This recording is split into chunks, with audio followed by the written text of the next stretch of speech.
the thick of the Vietnam War, in a quiet Midwestern city, a small group of students planned to take a stand silently. They believed their voices mattered, even if they spoke no words at all. Their actions would spark one of the most important Supreme Court cases on the student speech in American history, Tinker versus Des Moines, Independent Community School District. In 1965, the United States was growing uneasy about the Vietnam War. Protests spread across college campuses in major cities. TV screens display images of combat, casualties, and political division.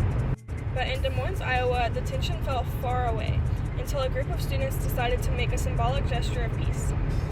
Students named Mary Beth and John Tinker wanted to wear black armbands because they believed it would be something peaceful. So, the students planned to wear those armbands as a silent protest of the Vietnam War and to mourn those who were killed. Word spread quickly and reached the ears of school administrators. The principal of the school, however, thought that the Vietnam War was too controversial.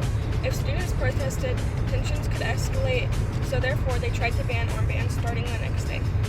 Administrators feared disruption and argued that the armbands could provoke arguments or fights, so the district created a new rule. Any student wearing a black armband would be asked to remove it, and if they refused, they would be suspended. The rule targeted only one thing: black armbands. So the next day, the students entered the school with their black armbands and caused no disruption. However, they were all asked to remove their armband. They refused and got suspended. The families of the students believed that the suspensions violated the students' First Amendment rights, freedom of speech and expression.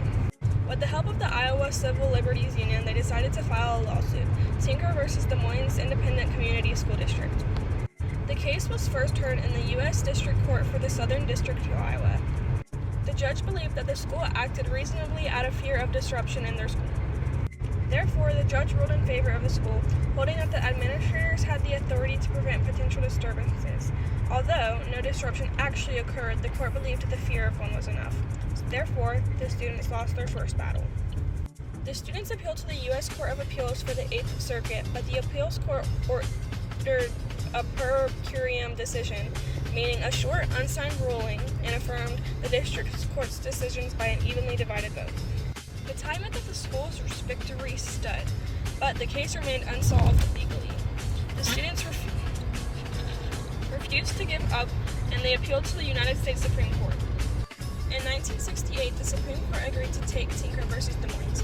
By then, the country had seen even more protest and more conflict over the Vietnam War. In the Supreme Court, the attorney for the students stated that the Constitution does not stop at the schoolhouse gate. The armbands were a peaceful political expression. The attorney for the school district states that the school must be able to prevent disruptions. Their job is to maintain order.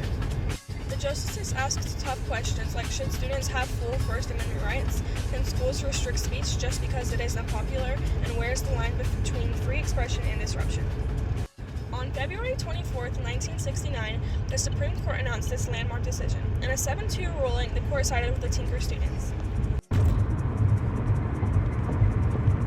One of the justices stated that students do not shed their constitutional rights of freedom of speech or expression at the schoolhouse gate. The court ruled that the armbands were symbolic speech protected by the First Amendment. The students caused no substantial disruption.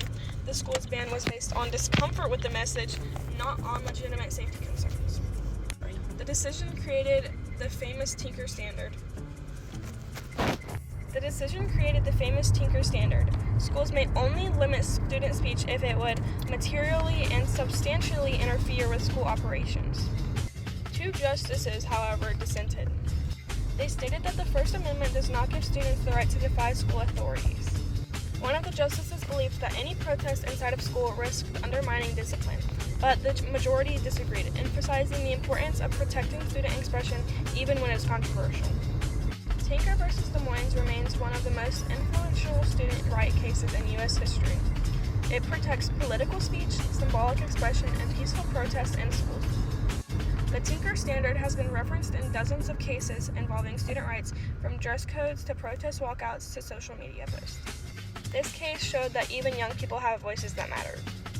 To sum the whole case up, in 1965, 3 students wore black armbands to school. They didn't shout or disrupt the classroom. They just believed that even kids could stand for peace when it was needed.